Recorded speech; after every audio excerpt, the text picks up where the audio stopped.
என்னங்க வீட்டில் கல்யாணம் ரெடி ஆயிடுச்சா? பொண்ணு மாப்பிள்ளை பார்த்த உடனே எல்லாரும் சொல்கிறது என்ன அப்படின்னா, மண்டபத்தை ஃபஸ்ட்டு புக் பண்ணிடணும். அதுவும் 2 வீட்டுக்கு சென்டரா இருக்கணும்னு சொல்லுவாங்க. ஸோ அதே மாதிரி அப்படியே கேட்டரிங் புக் பண்ணிடணும், ஃபோட்டோ வீடியோ புக் பண்ணிடணும், ஸ்டேஜ் டெக்கரேஷன், மேக்கப் இந்த மாதிரி எல்லாத்தையுமே புக் பண்ணிவிட்டு அதுக்கப்புறம் நம்ம இன்விடேஷன் கொடுக்க ஆரம்பிச்சிடலாம் அப்படின்னு சொல்லுவாங்க. ஸோ அதுவும் கரெக்டு தான். ஆனால் ஏன்னா டேட்டு கிடைக்காது. ஸோ நீங்கள் டேட் பிளாக் பண்ணுறதுக்கு முன்னாடி நீங்கள் செய்ய வேண்டியது என்ன அப்படின்னா, ஒரு நல்ல ஈவென்ட் மேனேஜ்மெண்ட் கம்பெனிக்கிட்ட நீங்கள் டிஸ்கஸ் பண்ணீங்க அப்படின்னா, அவங்க உங்களுக்கு தகுந்த மாதிரி எந்த மாதிரி மண்டபத்தை புக் பண்ணலாம் அப்படிங்கிறத சாய்ஸ் கொடுப்பாங்க. ஸோ அது இல்லாமல் உங்களுடைய ஈவெண்ட்டுக்கு தகுந்த மாதிரி ஒரு அருமையான பிளானை கொடுப்பாங்க.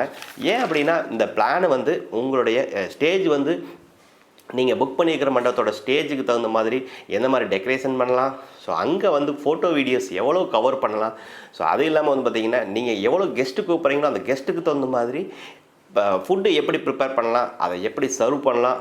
ஸோ நீங்கள் ஒரு ரிட்டன் கிஃப்ட் கொடுக்கணும் அப்படின்னா அந்த என்ன ரிட்டன் கிஃப்ட் கொடுக்கலாம், ஸோ அதை எங்கே வச்சு கொடுக்கலாம், இந்த மாதிரி என்டையராக ஒரு உங்களுடைய ஃபங்க்ஷனை அருமையாக பிளான் பண்ணி கொடுப்பாங்க. இந்த மாதிரி வெட்டிங் பிளானை பற்றி ஐடியா வேணும் அப்படின்னா நம்மளுடைய சேனலை ஃபாலோ பண்ணுங்கள். இதே மாதிரி சர்வீஸ் பெஸ்ட்டாக வேணும் அப்படின்னா நம்மளுடைய ஓசை ஈவெண்ட்ஸை புக் பண்ணிக்கோங்க.